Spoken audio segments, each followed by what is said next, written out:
Trending news. An Àrrêstêd IPOB members confess and say, "We swear an oath to die mysteriously if we disobey Nnamdi Kanu."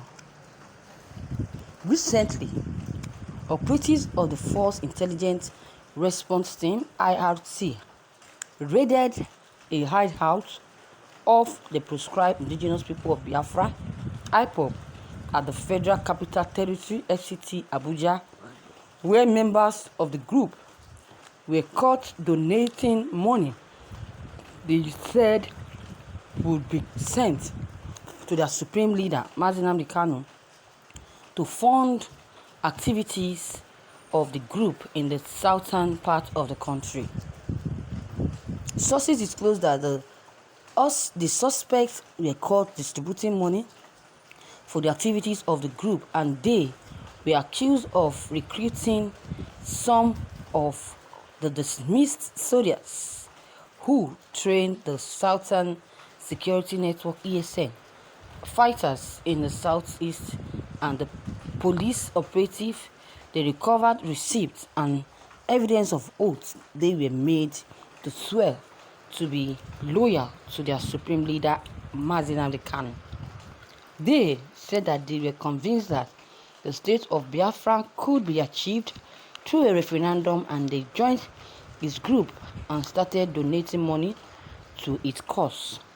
They said that they, in turn, convinced some of their members to join the ESN training in the southeast, but they were disappointed. When the group started killing security agents, they said that Nnamdi Kanu directed that security checkpoints be dismantled in the southeast. When interviewed, 49-year-old Ebere Elemura, a native of Ibitolo in Imo State, said that "I am a trader at Zuba Spare Parts Market, and I am married with 7 children, and I was arrested because I am a member of IPOB, and I am the coordinator of Zone 9, which comprises Zuba and Tugamaji area of Abuja. We used to have our meeting once in a month into Tugamaji, and we pay monthly dues of 500, and we used to send the money to Nnamdi Kanu, who is our supreme leader. I have never met Nnamdi Kanu in person, and I listened to him just on Radio Biafra. It was one Mazi Ikone that made me join IPOB, and I was told that there will be a referendum, and I will also have the opportunity to vote. I used to relate events within my zone to our state coordinator, and we normally send our money to the state commander, and we don't even know how they send the money to Nnamdi Kanu. In the last 4 years, the money we have made have been used in supporting the IPOB in the southeast. When we joined the group, we were made to swear an oath of allegiance to Nnamdi Kanu. I don't even know what is going on in the group. I was brainwashed by Nnamdi Kanu. Now, I am regretting my actions as a person. I am now being rehabilitated, and I will make sure that I shut down IPOB in Abuja. It was Nnamdi Kanu that asked all the zones to send men to East for IPOB training. The oath we took was that if we fail to follow instructions of Nnamdi Kanu, that we would die mysteriously. I sent Joe, one of our members, for the ESN training. When he came back, he said that he wasn't pleased with what he saw, and he wasn't going back to them again.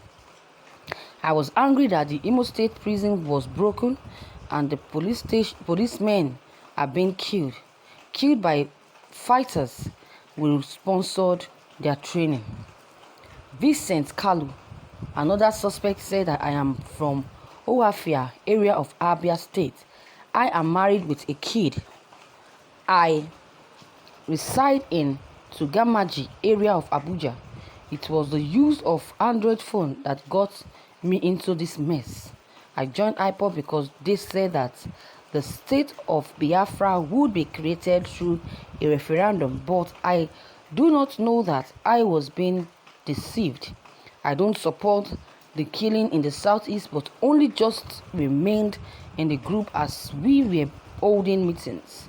I don't have any access to Mazi Kanu, and I also do not have access to the state chairman, William Botera. I don't support the IPOB killings in Southeast. I also took an oath to be loyal to Mazi Kanu, and if I fail to obey any of his commands, that I will die mysteriously. I am Henry Chigoke, 38 years old, Isalambano, Imo State. I am married with 3 daughters. I am a piano instructor, but I joined IPOB because one pastor, Ude Joseph, spoke to me about them, and he said that Biafran will have their republic by referendum, and he told me that it is only those who are IPOB members will be considered for job opportunities. I was promised a receipt, which they said will be presented for job offer when Biafra is achieved. They told me that before I would become a member, I would have to pay 6 months dues, which is 6,000 naira. I was made the Abuja State Public Relations Officers sometime in March 2021. My job as a pro was to write and disseminate notice of meetings within the various zonal probes in Abuja. Before I joined IPOB, I was told that Biafran would be achieved without a shot pin fire. But I was disappointed when Mazi Kanu declares the ESN, and he asked us to fast for 40 days, and he said after then there will be no more security operatives in the southeast. That was when we started hearing the attack of police formations in the southeast, and wasn't happy about it because I couldn't do anything because I had sworn to an oath to be loyal to Mazi Kanu or will die mysteriously. Thank you, viewers, for listening to this news. You can imagine all these stories are all lies. They pay these people to come and criticize Nnamdi Kanu because Nnamdi Kanu is in their custody, because they think if these people comes out to say all this about Nnamdi Kanu, then the United Kingdom, the British, those that have promised to make sure Nnamdi Kanu gets out of the custody of DSS, will turn their back against Nnamdi Kanu. They will no longer support or even want to help Nnamdi Kanu to leave the custody of DSS. They will no longer support Nnamdi Kanu but to go to jail.